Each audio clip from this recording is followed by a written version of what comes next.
कांग्रेस का सूरत विभाजन 1907। स्वतंत्रता आंदोलन के प्रथम चरण में जबकि क्रांतिकारी आतंकवाद धीरे धीरे गति पकड़ रहा था, दिसंबर 1907 में कांग्रेस का सूरत विभाजन हुआ। इसका प्रमुख कारण कांग्रेस में दो विपरीत विचारधाराओं का उदय था। 1905 में जब कांग्रेस का अधिवेशन गोपाल कृष्ण गोखले की अध्यक्षता में बनारस में संपन्न हुआ तो उदारवादियों में उग्रवादियों के मतभेद खुलकर सामने आ गए। इस अधिवेशन में बाल गंगाधर तिलक ने नरमपंथियों के ब्रिटिश सरकार के प्रति उदार एवं सहयोग की नीति की कटु आलोचना की। तिलक की मंशा थी कि स्वदेशी एवं बहिष्कार आंदोलन का पूरे बंगाल तथा देश के अन्य भागों में तेजी से विस्तार किया जाए तथा इसमें अन्य संस्थाओं यथा सरकारी सेवाओं, न्यायालयों, व्यवस्थापिका सभाओं इत्यादि को सम्मिलित कर इसे राष्ट्रव्यापी आंदोलन का स्वरूप दिया जाए। जबकि उदारवादी इस आंदोलन को केवल बंगाल तक ही सीमित रखना चाहते थे तथा अन्य संस्थाओं को इस आंदोलन में सम्मिलित करने के पक्ष में नहीं थे। उग्रवादी चाहते थे कि बनारस अधिवेशन में उनके प्रस्ताव को सर्वसम्मति से स्वीकार किया जाए, जबकि उदारवादियों का मत था कि बंगाल विभाजन का विरोध संवैधानिक तरीके से किया जाए तथा उन्होंने ब्रिटिश सरकार के साथ असहयोग करने की नीति का समर्थन नहीं किया।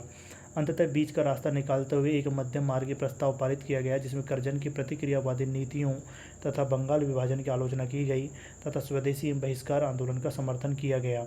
इससे कुछ समय के लिए कांग्रेस का विभाजन टल गया।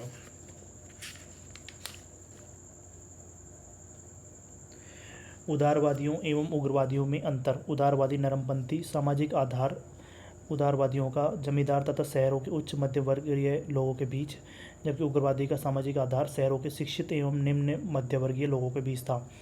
उदारवादी सैद्धांतिक प्रेरणा स्रोत पाश्चात्य उदार विचार एवं यूरोपीय इतिहास था, जबकि उग्रवादियों का सैद्धांतिक प्रेरणा स्रोत भारतीय इतिहास, सांस्कृतिक विरासत एवं परंपरागत हिंदू मूल्य थे।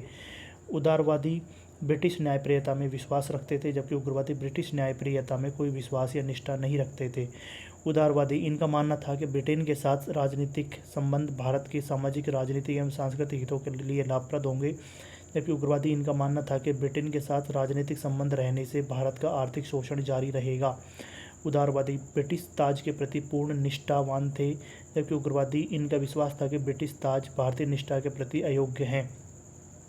उदारवादी इनका मानना था कि सरकार विरोधी आंदोलन मध्यवर्गीय शिक्षित वर्ग तक ही सीमित रहना चाहिए, क्योंकि जनसामान्य अभी राजनीतिक कार्यों में सक्रिय भागीदारी निभाने के लिए तैयार नहीं है। जबकि उग्रवादी इन्हें जनसामान्य की शक्ति तथा त्याग की भावना में पूर्ण निष्ठा थी। उदारवादी सरकारी सेवाओं में भारतीयों की सहभागिता बढ़ाने एवं संवैधानिक सुधारों की मांग की, जबकि उग्रवादियों ने भारतीय दुर्दशा को दूर करने हेतु स्वराज्य की मांग की। उदारवादी केवल संवैधानिक दायरे में रहकर लक्ष्य पाने में विश्वास रखते थे, जबकि उग्रवादी आवश्यकता पड़ने पर लक्ष्य की प्राप्ति के लिए असंवैधानिक तरीकों जैसे बहिष्कार एवं अहिंसात्मक प्रतिरोध से परहेज नहीं करते थे। उदारवादी पाश्चात्य शिक्षा एवं सभ्यता के समर्थक थे, जबकि उग्रवादी भारतीय समारोहों के आयोजन तथा प्रेस शिक्षा एवं भारतीय साहित्य के समर्थक थे। दिसंबर 1906 में कांग्रेस का वार्षिक अधिवेशन कलकत्ता में हुआ। इस अधिवेशन में तत्कालीन सांप्रदायिक दंगों एवं क्रांतिकारी आतंकवाद तथा उग्रवादियों की लोकप्रियता में वृद्धि के कारण उदारवादियों का प्रभाव कम हो गया। इस अधिवेशन में उग्रवादी बाल गंगाधर तिलक या लाला लाजपत राय को अध्यक्ष बनाना चाहते थे, जबकि नरमपंथियों ने इस पद हेतु डॉक्टर रास बिहारी घोष का नाम प्रस्तावित किया। अंत में दादा भाई नौरोजी सर्वसम्मति से अधिवेशन के अध्यक्ष चुने गए तथा ब्रिटेन या अन्य उपनिवेशों की तरह स्वराज्य या स्वशासन को कांग्रेस ने अपना लक्ष्य घोषित किया। स्वदेशी बहिष्कार तथा राष्ट्रीय शिक्षा के समर्थन में भी एक प्रस्ताव पारित किया गया। इस अधिवेशन में प्रथम बार स्वराज्य शब्द का प्रयोग किया गया, किंतु इसकी स्पष्ट व्याख्या नहीं की गई, जिससे बाद में इस विषय पर उदारवादियों उग्रवादियों में बहस छिड़ गई।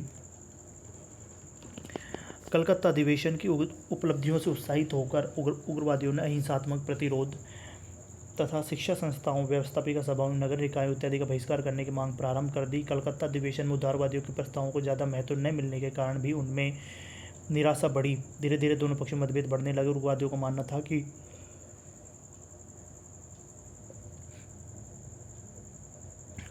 मानना था कि इस समय भारतीयों में अभूतपूर्व उत्साह है तथा स्वतंत्रता आंदोलन को पूर्ण रूपेण प्रारंभ करने का यह उपयुक्त समय है। उनका मत था कि अब वह समय आ गया है जब ब्रिटिश शासन पर आघात किया जाए तथा उसे जड़ से उखाड़ फेंका जाए। उन्होंने निष्कर्ष निकाला कि उदारवादी इस कार्य के लिए अनुपयुक्त हैं तथा उन्हें स्वतंत्रता अभियान से अलग कर दिया जाए।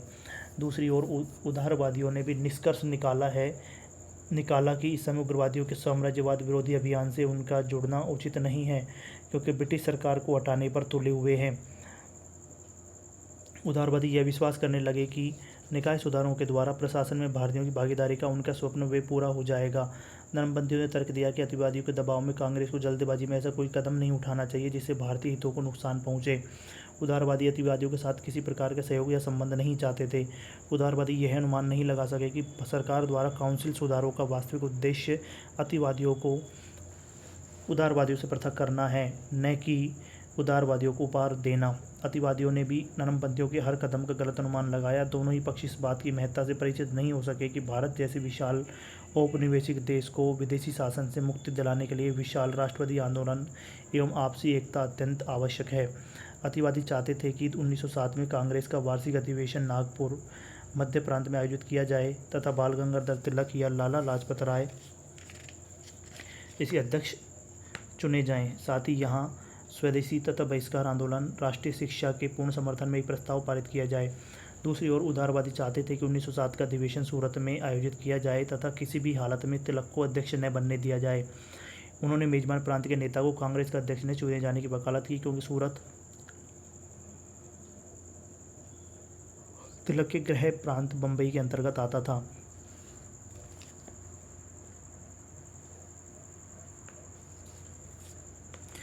उन्होंने रासबिहारी बोस को कांग्रेस का अध्यक्ष बनाने तथा स्वदेशी बहिष्कार एवं राष्ट्रीय शिक्षा के प्रस्ताव को वापस लेने की जोरदार मांग की।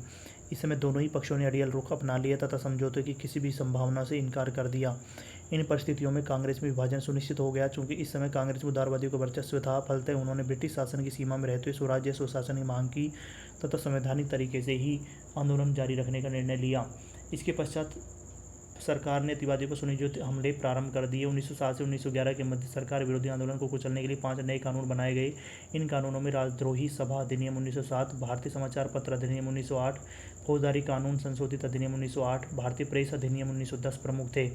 मुख्य अतिवादी नेता बाल गंगाधर तिलक को गिरफ्तार कर मांडल्य जेल भेज दिया गया। इसी समय विपिन चंद्र पाल व अरविंद घोष ने सक्रिय राजनीति से संन्यास ले लिया तथा लाला लाजपत राय विदेश चले गए। अतिवादी आंदोलन को आगे जारी रखने में असफल रहे। उदारवादियों की लोकप्रियता भी कम हो गई। वे युवाओं का सहयोग समर्थन प्राप्त करने में नाकाम रहे। 1908 के पश्चात कुछ समय के लिए राष्ट्रीय आंदोलन का उन्माद ठंडा पड़ गया। इसमें दोबारा तेजी आई जब 1914 में तिलक जेल से रिहा हुए। सरकार की रणनीति। कांग्रेस के प्रारंभिक वर्षों में उसके प्रति सरकार का रुख सहयोगात्मक रहा। इस समय कांग्रेस में उदारवादियों का वर्चस्व था। उदारवादियों ने प्रारंभ से ही उग्र राष्ट्रवाद से स्वयं को दूर रखना प्रारंभ कर दिया था, जिसका आभास 19वीं शताब्दी के अंतिम दशक में से मिलना प्रारंभ हो गया था। इस समय भी कांग्रेस के प्रति सरकार का उदार रुख यथावत बना रहा, क्योंकि अंग्रेजों के दृष्टिकोण से कांग्रेस साम्राज्यवाद विरोधी तत्वों के विरोध थी तथा राष्ट्रवादी एवं उदार शिक्षित वर्ग का प्रतिनिधित्व करती थी। किंतु बाद के वर्षों में स्वदेशी एवं बहिष्कार आंदोलन के उभरने से कांग्रेस के प्रति सरकार का मोह भंग हो गया तथा उसने राष्ट्रवादियों के प्रति अपने दृष्टिकोण में परिवर्तन कर लिया। सरकार की इस नीति के 3 प्रमुख शब्दों अवरोध, सांत्वना, दमन के रूप में समझा जा सकता है। अपनी इस रणनीति के प्रथम चरण में सरकार ने उदारवादियों को डराने हेतु अतिवादियों के साधारण दमन की नीति अपनाई। द्वितीय चरण में सरकार एवं उदारवादियों के मध्य कुछ मुद्दों पर सहमति हुई तथा सरकार ने उदारवादियों को आश्वासन दिया कि यदि वे अतिवादियों से खुद को अलग रखें तो भारत में और संवैधानिक सुधार संभव हो सकते हैं। इसका मुख्य उद्देश्य उदारवादियों को अतिवादियों से पृथक करना था। इस समय उदारवादियों को अपने पक्ष में करने के पश्चात सरकार के लिए अतिवादियों के दमन का मार्ग आसान हो गया, किंतु बाद में उदारवादी भी सरकार की उपेक्षा के शिकार हो गए।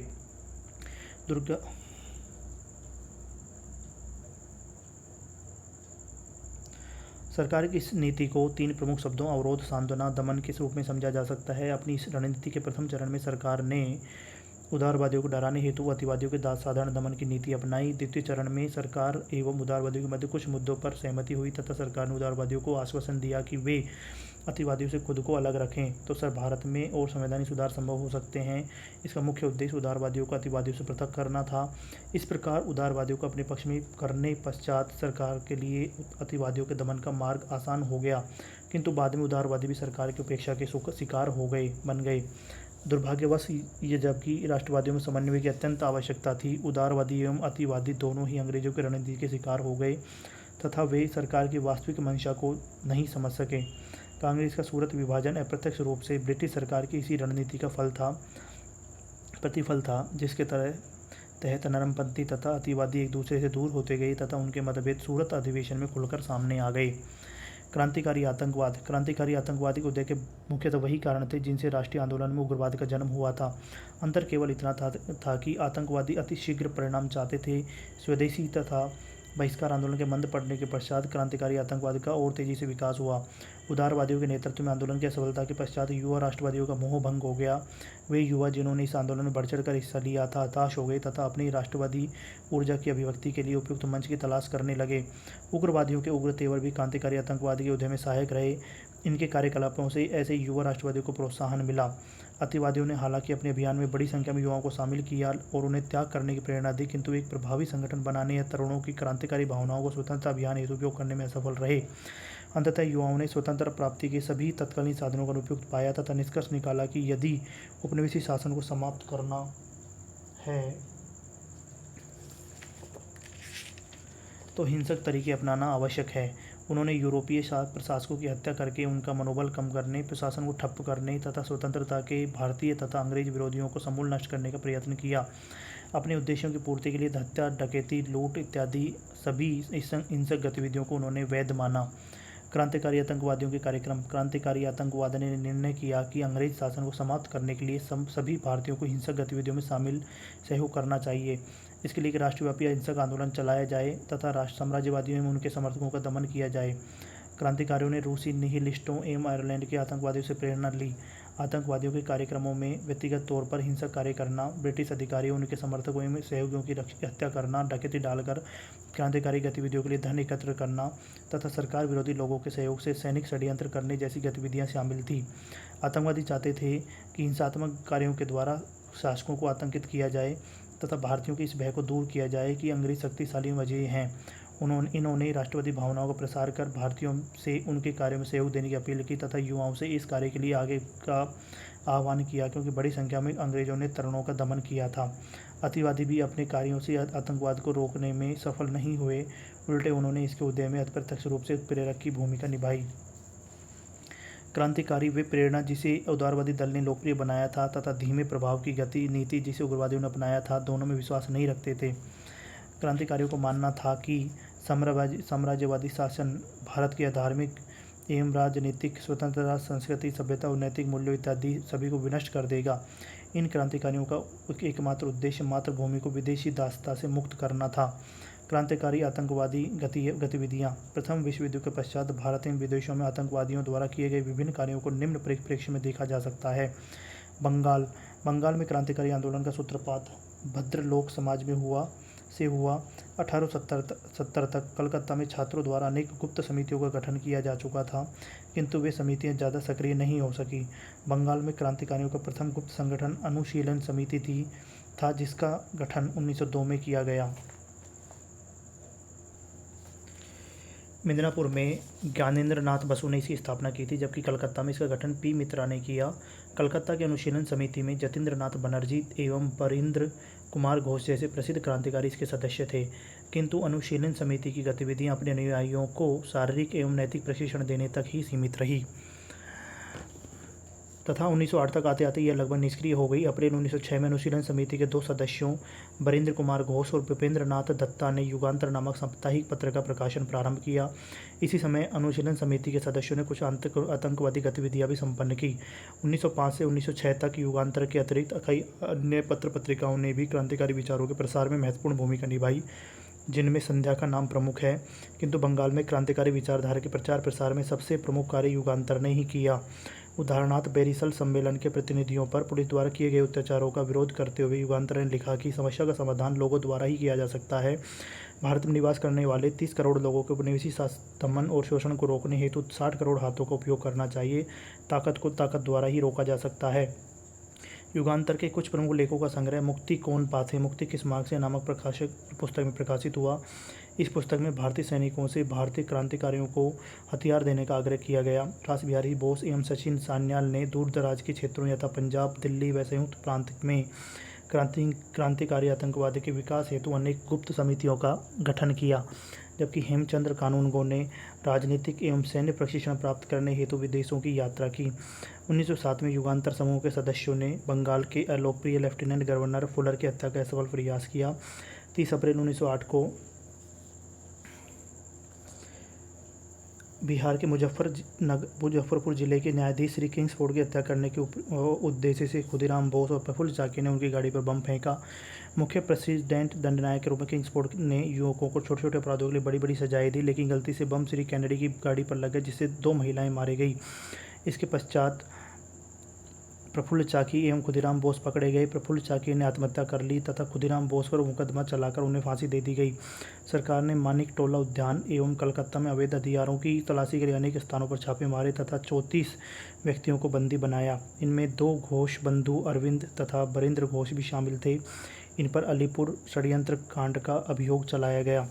मुकदमे के दिनों में पुलिस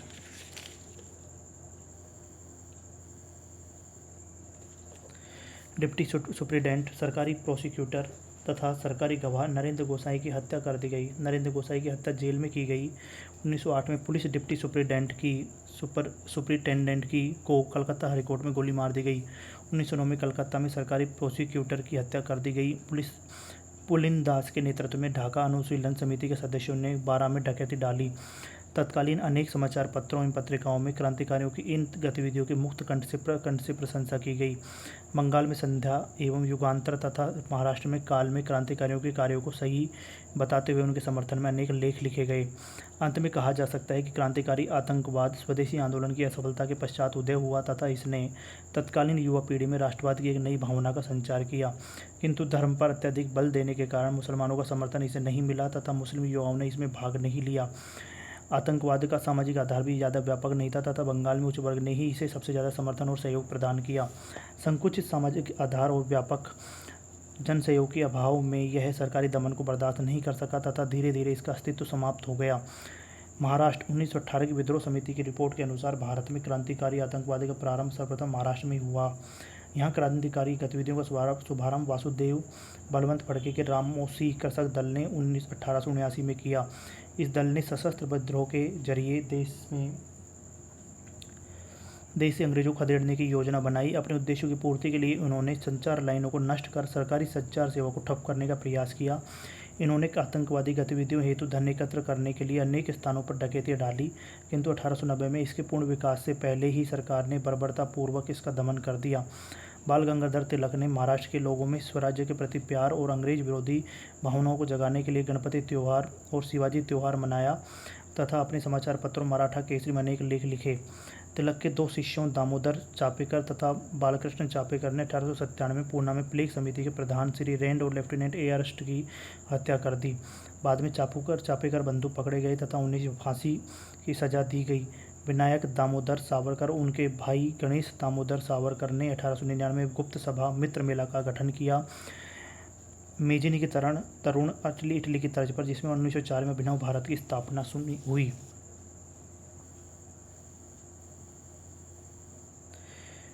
शीघ्र ही बम्बई, पुणे व नासिक बम बनाने वाले केंद्रों के रूप में उभरे। 1909 में नासिक के जिला मजिस्ट्रेट जैक्सन की अभिनव भारत के एक सदस्य अनंत कान्हेर ने हत्या कर दी।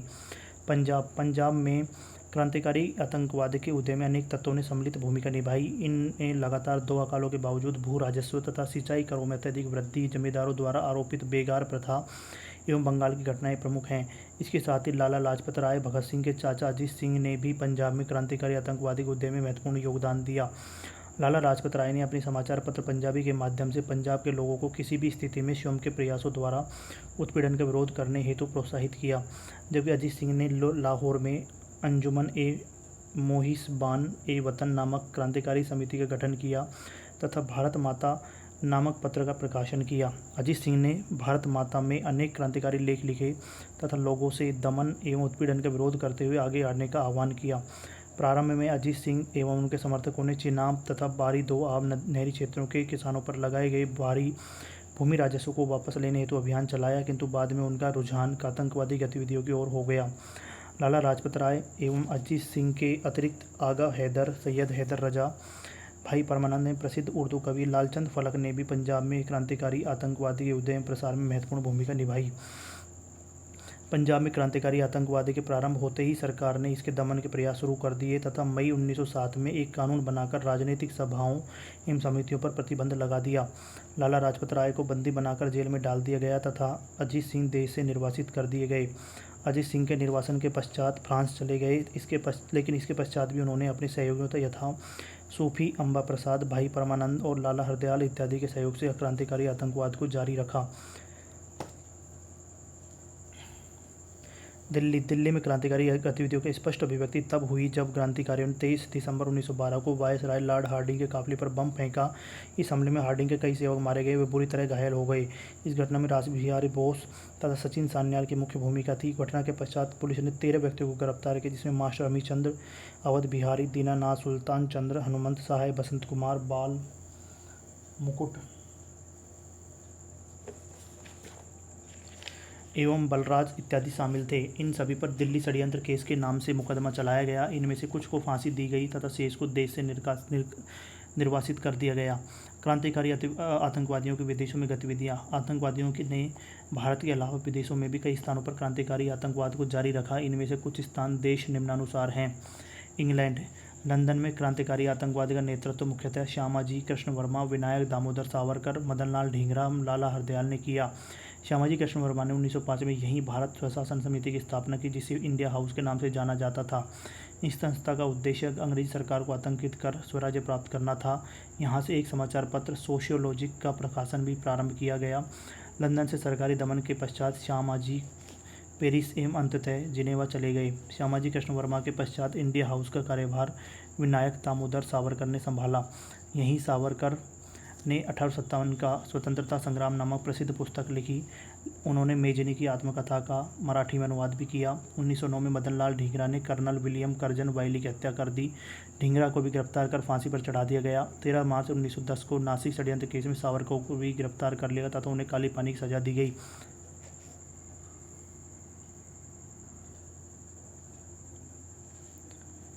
फ्रांस, यहाँ श्री एस.आर. राणा एवं श्रीमती भीकाजी रोस्तम कामा ने पेरिस से आतंकवादी गतिविधियों को जारी रखा। 1906 में श्यामाजी कृष्ण वर्मा भी लंदन से यहाँ पहुँच गए, जिसमें इनकी गतिविधियाँ और तेज हो गई। इन्होंने यहाँ वंदे मातरम नामक समाचार पत्र निकालने का प्रयास भी किया। यहाँ एस.आर. राणा ने भारतीय छात्रों हेतु छात्रवृत्तियाँ प्रारंभ की, लेकिन प्रथम विश्व युद्ध के समय फ्रांस एवं इंग्लैंड से मित्रता हो जाने के कारण क्रांतिकारियों की गतिविधियाँ धीमी पड़ गई। अमेरिका तथा कनाडा, संयुक्त राज्य अमेरिका तथा कनाडा में क्रांतिकारी आंदोलन का नेतृत्व लाला हरदयाल ने किया। 1 नवंबर 1913 को लाला हरदयाल ने सैन फ्रांसिस्को में गदर पार्टी की स्थापना की। विश्व के अनेक भागों में इसकी शाखाएं खोली गई। गदर दल ने 1857 के विद्रोह की स्मृति में गदर नामक साप्ताहिक पत्रिका का प्रकाशन प्रारंभ किया। जर्मनी, प्रथम विश्व युद्ध प्रारंभ होने पर इंग्लैंड तथा जर्मनी के संबंध तनावपूर्ण हो गए। फलतः क्रांतिकारियों ने जर्मनी को अपनी गतिविधियों का केंद्र बना लिया। लाला हरदयाल तथा उनके साथी अमेरिका से जर्मनी आ गए। वीरेंद्रनाथ चट्टोपाध्याय ने बर्लिन को अपनी गतिविधियों का केंद्र बना लिया।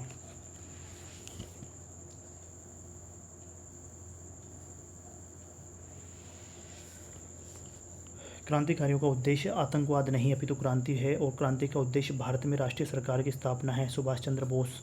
महात्मा गांधी ने कहा कि आप लोगों ने देखा नहीं कि इन आतंकवादियों ने अपना इतिहास अपने खून से लिखा है। मदनलाल ढींगरा ने बोला, एक समृद्ध या संभ्रांत की भांति नहीं अपितु एक निर्धन की भांति मैं कुछ दे तो नहीं सकता, किंतु मेरा रक्त माँ की मुक्तिदायिनी वेदिका पर अवश्य चढ़ाया जा सकता है। हो सकता है मैं पुनः जन्म लूँ और भारत को मुक्ति दिलाने के पवित्र उद्देश्य के पुनः शहीद हो जाऊँ। जब तक मेरा लक्ष्य पूरा नहीं होगा और जब तक भारत माँ परितंत्रता की बेड़ियों को तोड़कर स्वतंत्रता का मुकुट सिरोधारी नहीं करेगी, मैं ऐसा ही करता रहूँगा। बाल गंगाधर तिलक केसरी में 15 जून 1897 में, ईश्वर ने विदेशियों के हिंदुस्तान का राज्य कोई तांबे की प्लेट में रखकर नहीं दिया है। कुएं के मेंढक की तरह कुएं में रहकर टर्राने से कोई लाभ नहीं होगा। संकीर्णता एवं दासता के बोझ को झटक कर बाहर निकालो। श्रीमद् भगवत गीता से कर्म से शिक्षा ग्रहण करो और महान व्यक्तियों की तरह कार्य करने की सोचो।